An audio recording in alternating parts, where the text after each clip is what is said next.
So the fourth question is name an STI or an STD. So herpes, that's a good one. Any STI? STD? Syphilis, or whatever they call it. Syphilis is another good one. Gonorrhea. HIV. Chlamydia.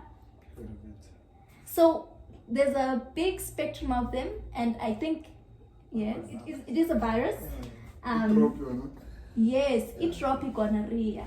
Oh. It's just, we call it sibita ngalelinye igama. So most people know it as etrop.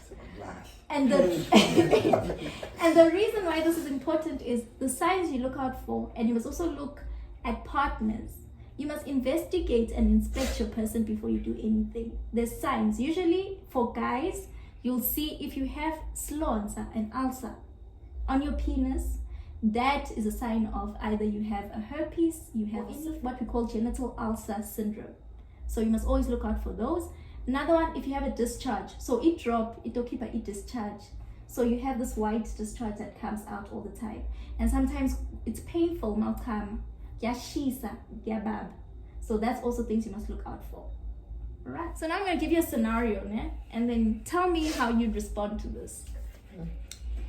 If a condom breaks during sexual intercourse, né?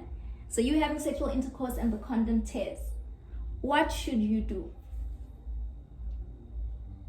The first thing you tell your partner. Okay, that's good. That's the first thing. That the condom tore and burst. All right, that's a good one. Okay. I'm giving you one word. I keep up to bed. And is that correct? No. No. So it's a The time span. You tell her.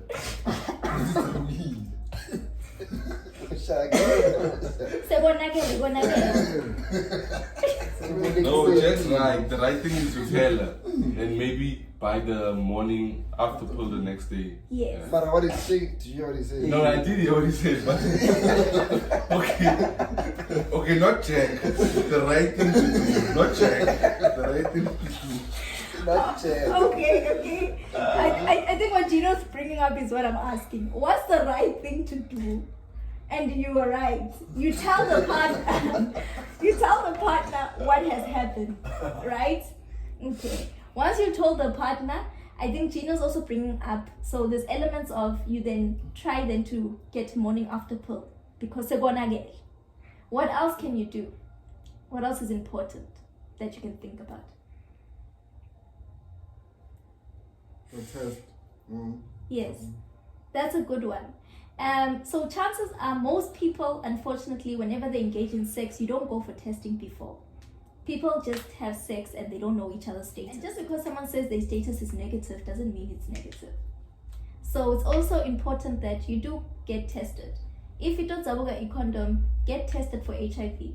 And then this is where PEP and PrEP come into play.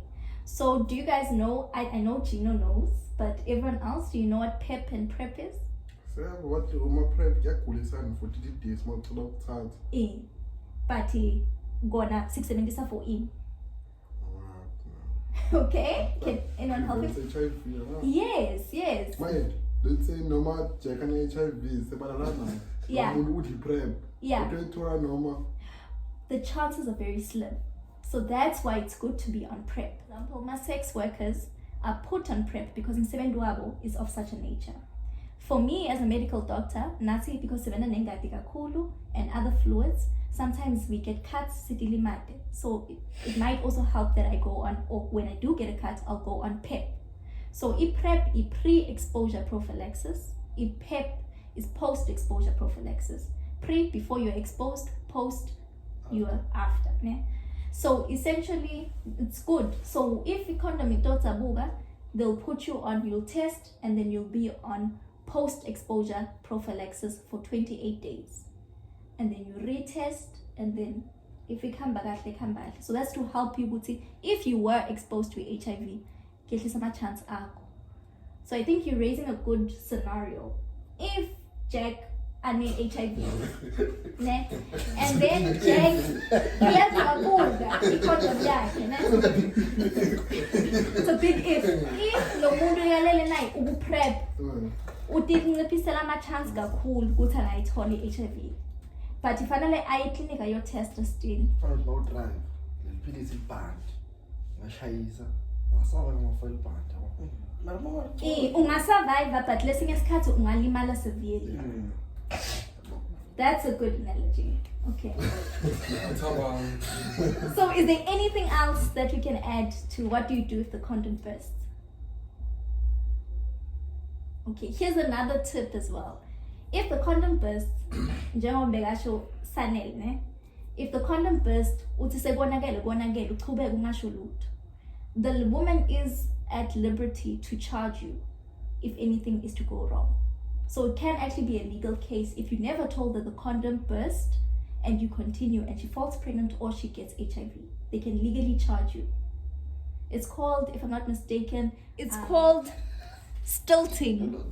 You're right, I stuttering. It's called stilting. Thank you so much for that. So that's if you if it bursts and there's no consent and when you then don't use a condom, you can be charged for that. So it's always important to always tell the person if something like that happens. All right. Are you guys still okay?